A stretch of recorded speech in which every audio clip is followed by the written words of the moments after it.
A dim shaft of light falls into a deep, dry well in the middle of a barren wilderness. 17-year-old Joseph crouches at the bottom, bruised and trembling. He tilts his face upward, tears streaking his dust-covered cheeks, and calls out in desperation, but only silence and the echo of his own voice answer him. High above, the faint figures of his brothers move away, their betrayal complete.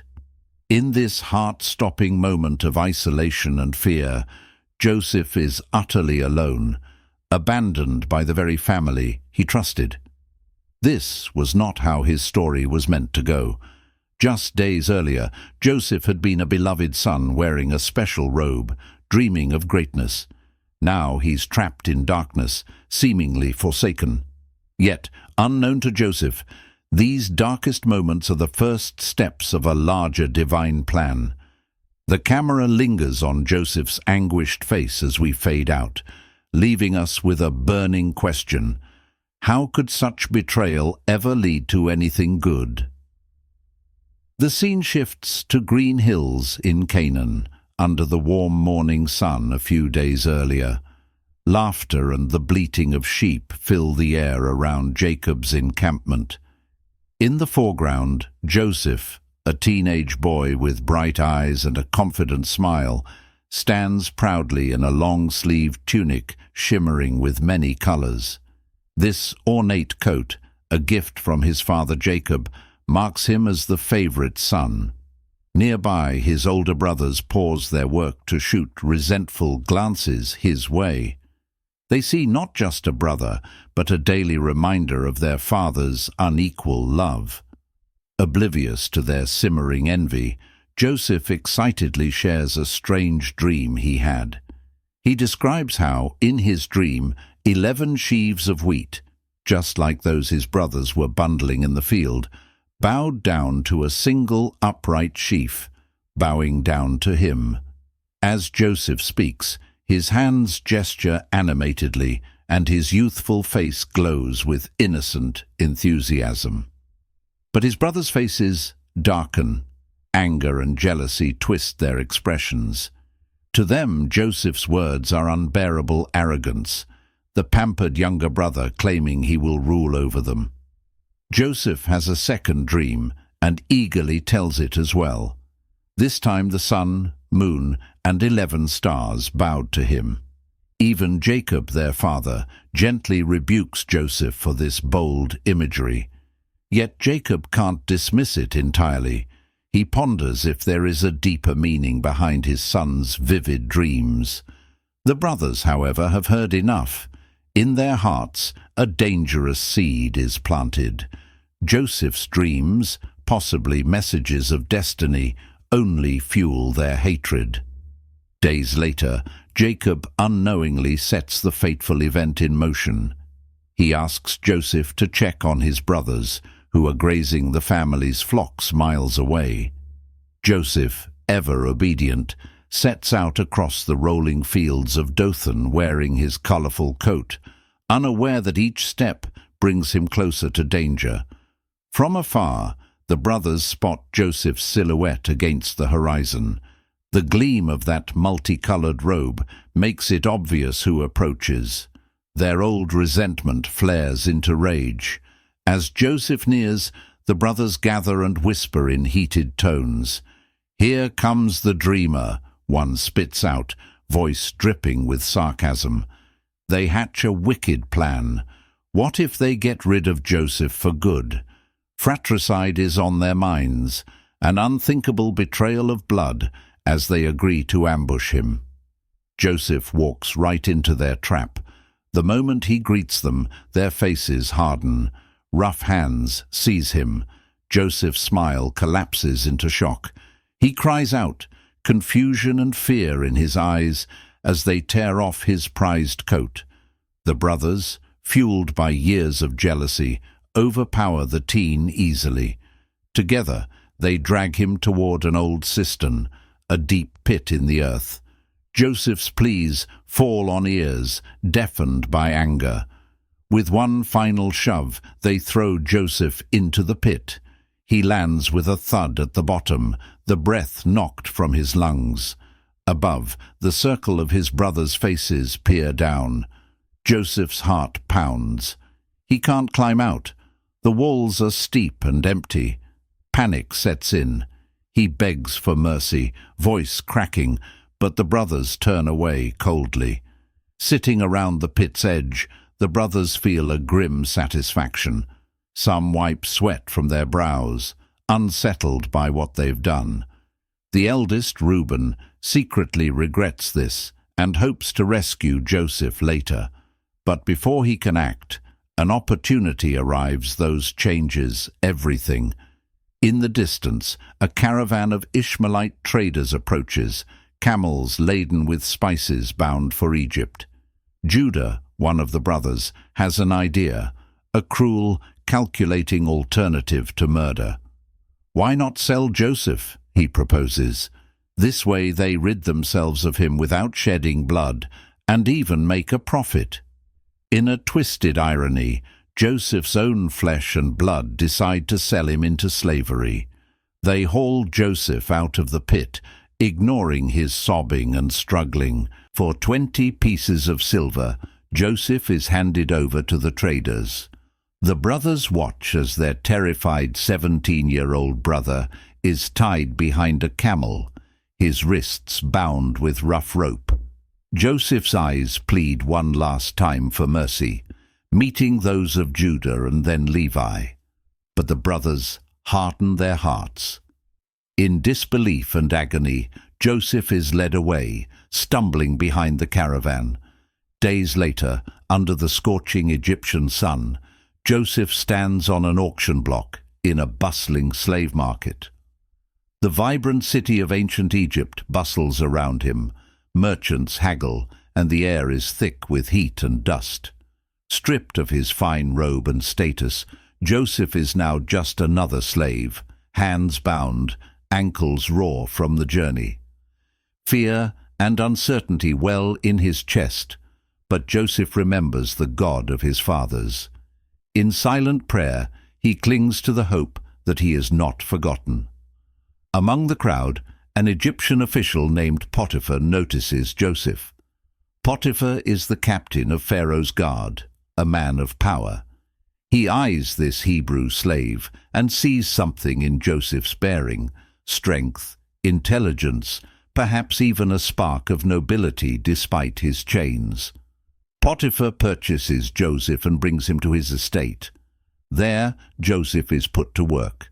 Instead of succumbing to despair, Joseph chooses diligence and integrity. Months turn into years, and Joseph proves himself hard-working, honest, and unfailingly faithful. In the lush gardens of Potiphar's estate, we see Joseph, now in a simple linen tunic, carefully managing the household affairs. He oversees servants, accounts, and fields with excellence. Potiphar observes these exceptional skills and integrity. The once lowly slave rises to become Potiphar's most trusted attendant, placed in charge of everything Potiphar owns. The household flourishes under Joseph's management, yet new temptation and trouble lurk in this foreign land. Potiphar's wife, a woman of elegance and loneliness, takes notice of the young Hebrew slave. Joseph has grown into a handsome, well-built man in his early 20s. We catch her watching Joseph with a calculating gaze as he works. One day she approaches him, eyes full of desire, and tries to seduce him. She corners Joseph in the house, her voice low and insistent. Joseph's heart pounds with shock and alarm. He immediately refuses her advances. Loyal to his master Potiphar and to God, Joseph will not betray that trust. He backs away, insisting he cannot commit such a sin. But day after day, Potiphar's wife persists, her flirtations growing bolder. Joseph remains resolute, avoiding her as best he can. Then comes a day of reckoning. Joseph is working inside, and none of the other servants are around. Potiphar's wife sees her chance. She grabs Joseph by his cloak, pulling him to her. Her voice is a hungry whisper. "Lie with me." Joseph's chest tightens with panic at how dangerous this has become. In a split second he twists free from her grasp, leaving his outer cloak torn in her hands, and runs out of the house. Humiliated and furious at his rejection, Potiphar's wife screams. She calls for the guards, her face contorted in feigned terror. Holding Joseph's discarded cloak as evidence, she falsely accuses him of attacking her. That evening, Joseph finds himself dragged in chains before Potiphar. The accusation of attempted rape enrages his master. Despite Joseph's protest of innocence, Potiphar's trust has been shattered. In swift punishment, Joseph is thrown into Pharaoh's prison, a place where the light of day scarcely reaches. The heavy door slams shut, and Joseph is plunged into darkness once more, the second pit of his life. Sitting on the cold stone floor of a jail cell, Joseph fights despair. This is the second time he has been punished for a crime he did not commit, first by his brother's betrayal, now by a spiteful lie. We see him in ragged clothes, head in his hands. Yet even here, Joseph is not truly alone. He prays in the darkness, and though no audible voice answers, an unseen presence gives him strength. Time passes, and once again Joseph's character shines.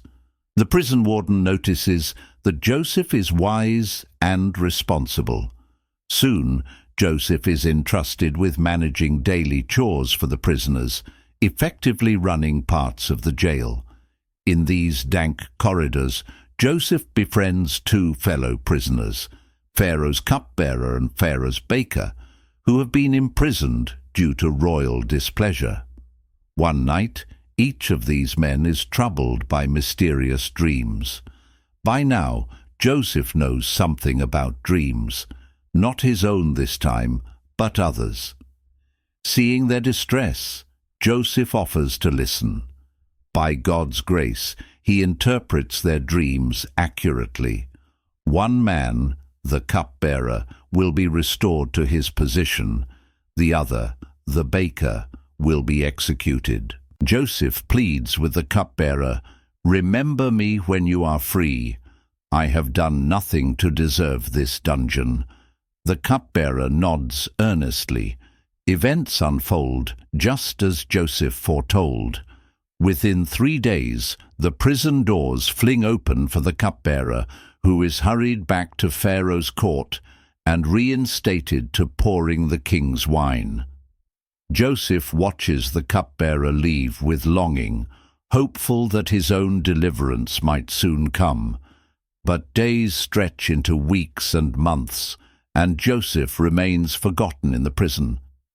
The cupbearer, amid royal luxury, forgets the young man who interpreted his dream. Joseph endures 2 additional years in the shadows, waiting, trusting, and refining his faith. Score as destiny is about to knock on Joseph's cell door. One stifling night in Pharaoh's palace, Pharaoh bolts upright from his bed, sweat beading his brow. He has dreamed a pair of nightmarish visions, 7 sleek fat cows emerging from the Nile, suddenly devoured by 7 gaunt, ugly cows, and 7 plump ears of grain swallowed by 7 withered ears. Egypt's mighty ruler is deeply troubled. None of his magicians or wise men can decipher the dream's meaning. The whole court buzzes with Pharaoh's distress. It is then that the cupbearer's memory jolts awake. He recalls the Hebrew prisoner who accurately interpreted dreams. He hurriedly tells Pharaoh about Joseph, the gifted dream interpreter languishing in the royal dungeon. Pharaoh wastes no time. At dawn, Joseph is rushed out of prison. We see guards hauling open the heavy cell door, and Joseph blinking in the sudden sunlight. He's taken to be bathed and shaved. His beard is cut, his hair trimmed, the grime of prison washed away. Dressed in a clean white linen garment, Joseph stands nervously in Pharaoh's magnificent hall. The grandeur is overwhelming, columns soaring overhead, painted hieroglyphs on the walls, and the Pharaoh of Egypt on an ornate throne before him. Pharaoh's piercing eyes study the young Hebrew. Joseph is now 30 years old, calm but humble in demeanor. Pharaoh says, "I have heard you can understand dreams." Joseph quietly replies that interpretations belong to God, and he will do his best to help. The court falls silent as Pharaoh relates every detail of his nightmares. Joseph closes his eyes briefly, silently seeking wisdom. When he speaks, his voice is steady and confident. The two dreams are one message. 7 years of great abundance are coming to Egypt, to be followed by 7 years of severe famine. The dreams were double, Joseph explains, because God has fixed these events and will shortly bring them to pass. Joseph then pauses and boldly offers advice. Pharaoh should appoint a wise and discerning man to oversee collection of surplus grain during the plentiful years, to save Egypt from the famine. Pharaoh and his officials exchange amazed glances. They recognize the ring of truth and the unmistakable Spirit of God in Joseph's words. In a stunning turn of events, Pharaoh rises and declares Joseph as that wise man. He says, essentially, who else has the Spirit of God like this man? Joseph's eyes widen in astonishment as Pharaoh takes off his signet ring and slides it onto Joseph's finger. Joseph is clothed in robes of fine linen, and a heavy gold chain is placed around his neck. In one decisive moment, Joseph is promoted from prisoner to Prime Minister of Egypt, second only to Pharaoh in power. Crowds in the streets look up in wonder as Joseph rides in Pharaoh's second chariot, officials shouting ahead for people to bow.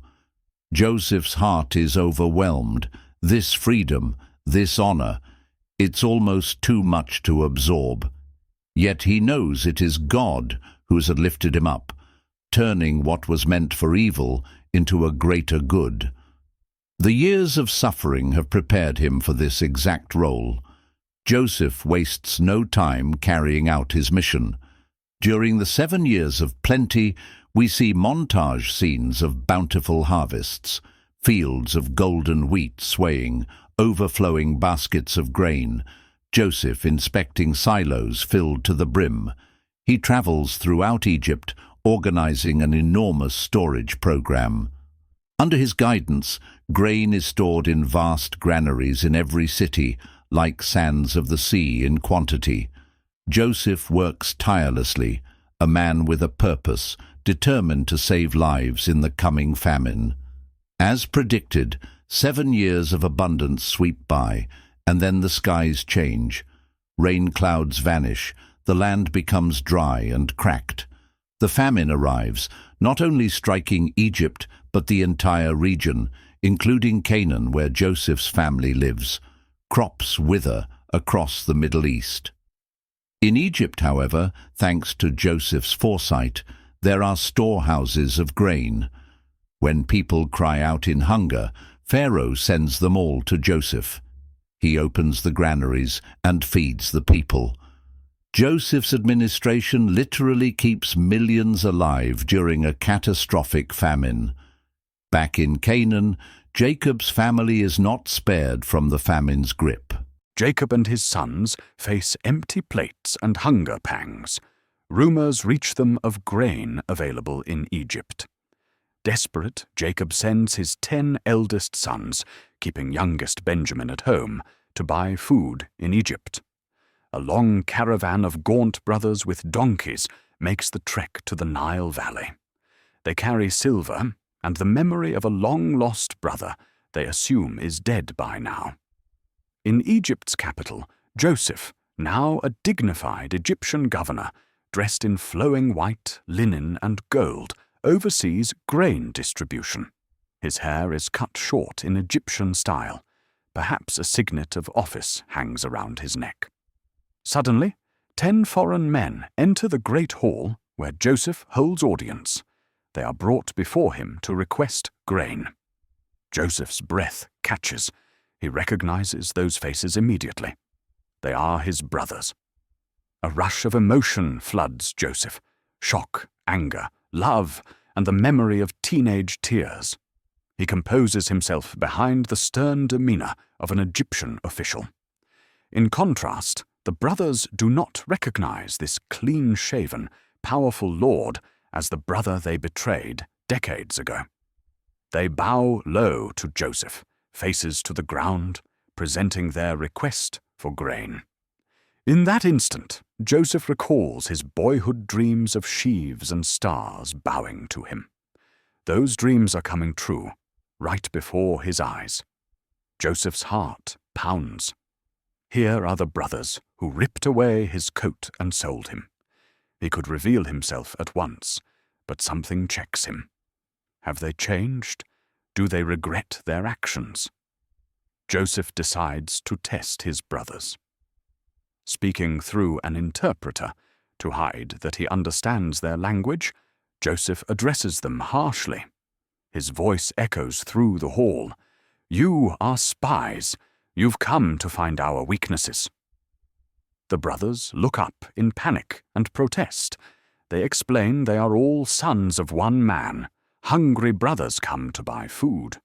One brother blurts out, "We are 12. One is at home, and one is no more." The words stab Joseph's heart. They think he is gone forever. Joseph declares he will test their story. He demands they prove they have another younger brother. At home. Until then, he will keep one of them as a prisoner. Guard sees Simeon, binding his hands. The others are given sacks of grain and ordered to return home. The brothers exchange fearful glances.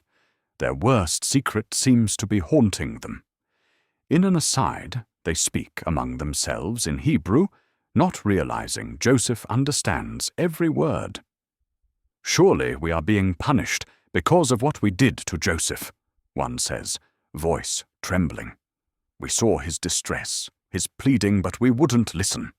Another adds, "Now we must answer for his blood." Hearing this, Joseph's facade nearly cracks. He turns away quickly as tears well up in his eyes. Quietly, he steps into another room to weep in private, overwhelmed that his brothers remember their crime and seem to carry guilt. Joseph wipes his face and regains composure. He returns and has Simeon taken away. The 9 brothers depart for Canaan with heavy hearts. At Joseph's secret instruction, the payment they brought is hidden back inside their grain sacks. When they discover this on the journey home, they are filled with dread. Everything that's happened, the accusation, Simeon's capture, and now this mysterious money, feels like the hand of God is against them for their past sin. Back in Canaan, they recount the bizarre events to old Jacob. When they mention bringing Benjamin to Egypt, Jacob is horrified. Benjamin is Joseph's only full brother, the last link to Jacob's beloved late wife, Rachel. Jacob cries, "Joseph is gone, Simeon is gone, and now you would take Benjamin." He refuses to let Benjamin go, leaving Simeon imprisoned in Egypt. Months pass and the famine only worsens. Before long, all the grain is eaten and starvation knocks again. With no choice, Jacob consents to send Benjamin, trusting Judah's promise to protect the boy. The brothers set out once more for Egypt, this time with Benjamin among them, a young man with gentle eyes, probably in his early 20s, making the journey Jacob once feared. Soon the brothers find themselves again standing before Joseph. Joseph's steely mask almost slips when his gaze falls upon Benjamin, the little brother he never got to know. now grown. Joseph quickly asks, "Is your father well? Is he still alive?" The brothers assure this stern governor that their father Jacob is alive and well. Seeing Benjamin safe moves Joseph deeply. He excuses himself and hurries to his private chamber, where he breaks down sobbing, overcome by affection and the pain of restraint. After composing himself, Joseph returns, determined to complete the test. He invites all the brothers to dine in his house at noon. The Egyptians' servants seat the brothers in order from eldest to youngest, astonishing the men. How could this Egyptian lord know their birth order? They are served a feast. But curiously, Benjamin's portion is 5 times larger than anyone else's. The brothers can only exchange puzzled glances as they eat. Joseph watches intently from a distance. He's looking for any sign of jealousy or resentment toward Benjamin, the new favored one. But the brothers show no ill will. They feast together and even enjoy the moment, relieved that things seem to be going well. At dawn, the brothers load their donkeys with sacks of grain and set off for home, relieved and joyful that all of them, including Simeon and Benjamin, are together and safe. But Joseph has one more plan. He instructs his steward to hide his personal silver cup in Benjamin's sack before they depart. They haven't gone far from the city when Joseph's guards swarm the brothers' caravan. "Stop, by order of the governor!" The brothers freeze, hearts pounding. The steward accuses them of stealing the governor's silver cup. They are flabbergasted and protest their innocence. But when the sacks are searched, the stolen cup is discovered in Benjamin's grain sack. The brothers gasp in horror. This is the worst possible outcome. Benjamin, the cherished youngest, appears guilty of theft.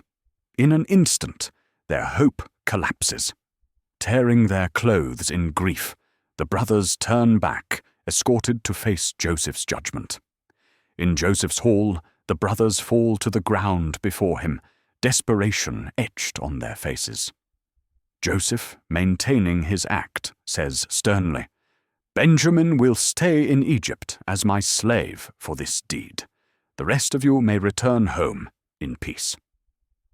The brothers are devastated. All the guilt of their past and the grief this will bring their father floods over them. At this moment, Judah steps forward. This is the same Judah who years ago suggested selling Joseph. But now, he is a changed man. Judah's voice cracks as he begs Joseph for mercy. He explains how losing Benjamin will likely kill their father, Jacob. In a trembling plea, Judah offers himself in Benjamin's place. "Please, take me as your slave instead." Let the boy go home to his father. Joseph is thunderstruck by Judah's sacrificial offer.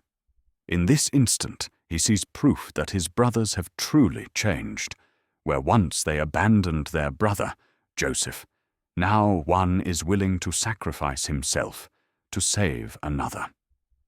Joseph's composure finally shatters. He orders all the Egyptian attendants out of the room. The brothers exchange nervous glances at this sudden, strange command. Joseph, now alone with his brothers, begins to weep loudly. His sobs fill the hall, and the brothers watch in bewilderment. Then Joseph speaks to them in their own Hebrew tongue. "I am Joseph. Is my father still alive?" Stunned silence. The brothers are paralyzed in disbelief and fear. They scarcely recognize the brother they betrayed so long ago in this regal figure before them, yet here he stands, saying the impossible. They fear this revelation. The powerful man before them is the very brother they wronged.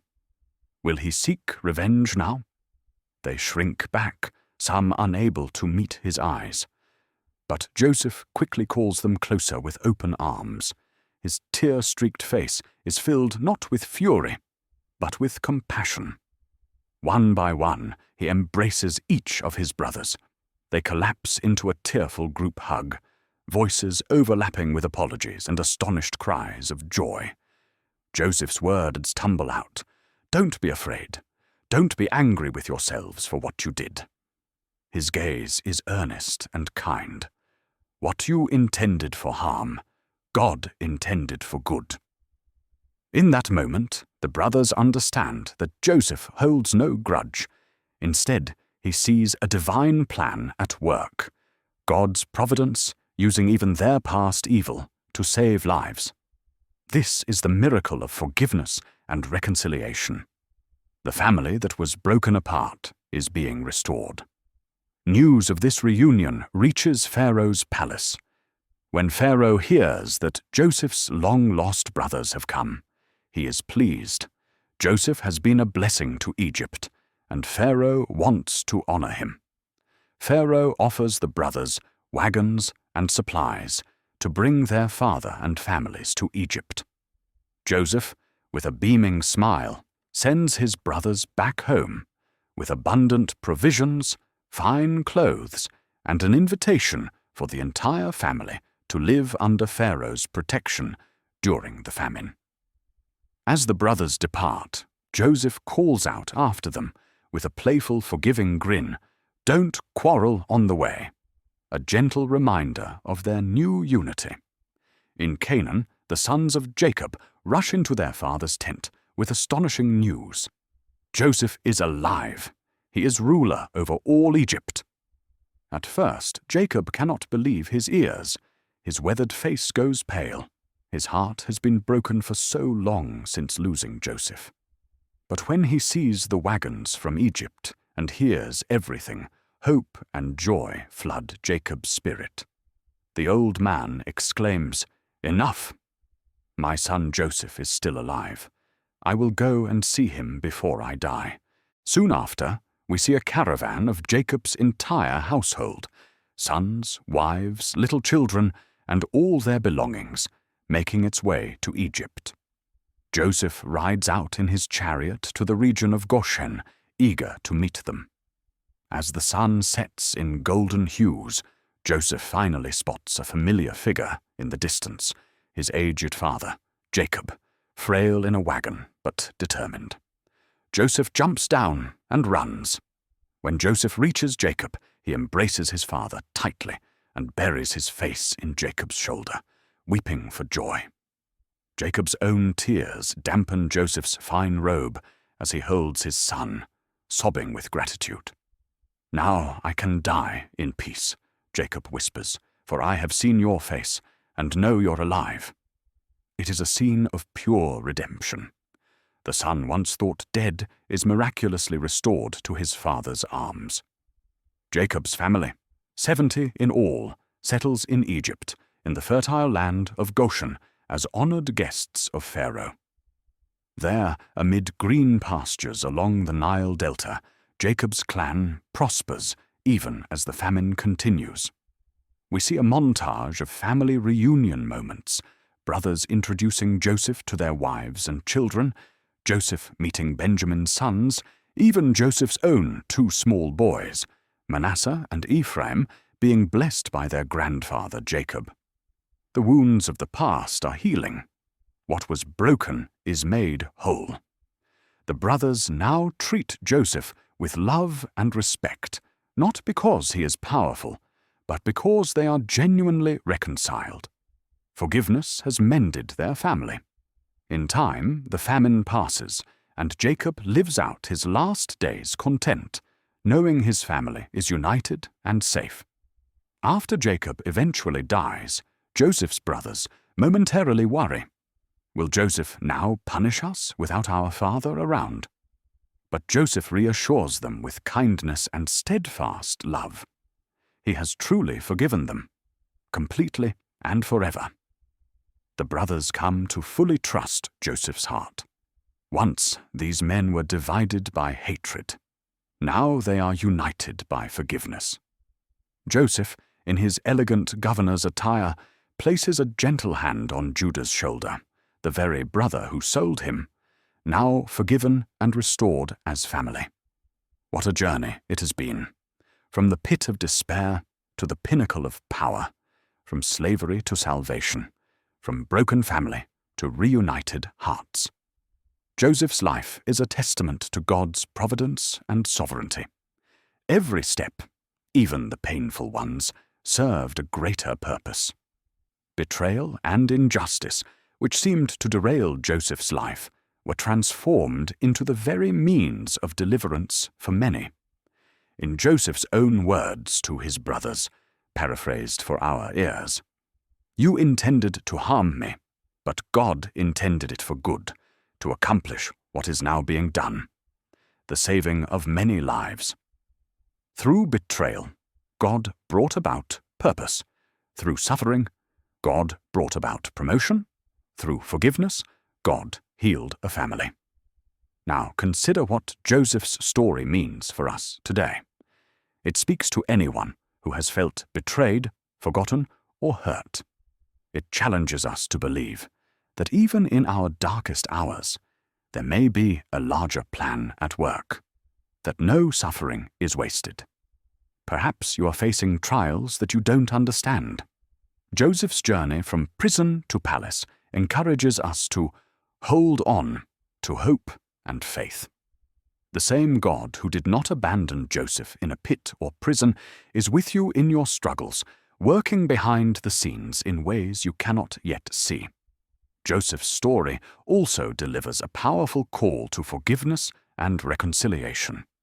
He had every human right to hate his brothers or seek revenge. Instead, he saw God's hand in his past and chose mercy over vengeance.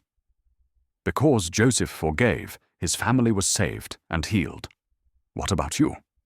Is there someone who has wronged you? Someone you need to forgive? Joseph shows us that forgiveness can break the cycle of pain and bring unexpected restoration. It doesn't mean forgetting the wrong or saying it was okay. It means releasing the hold it has on your heart and trusting God with justice and outcomes. Forgiveness transformed Joseph's life, and it can transform yours too. Finally, Joseph's life urges us to trust in God's plan. When Joseph was crying out from the pit or languishing in prison, it surely seemed like the end. But it was only the middle of the story. The same is often true for us.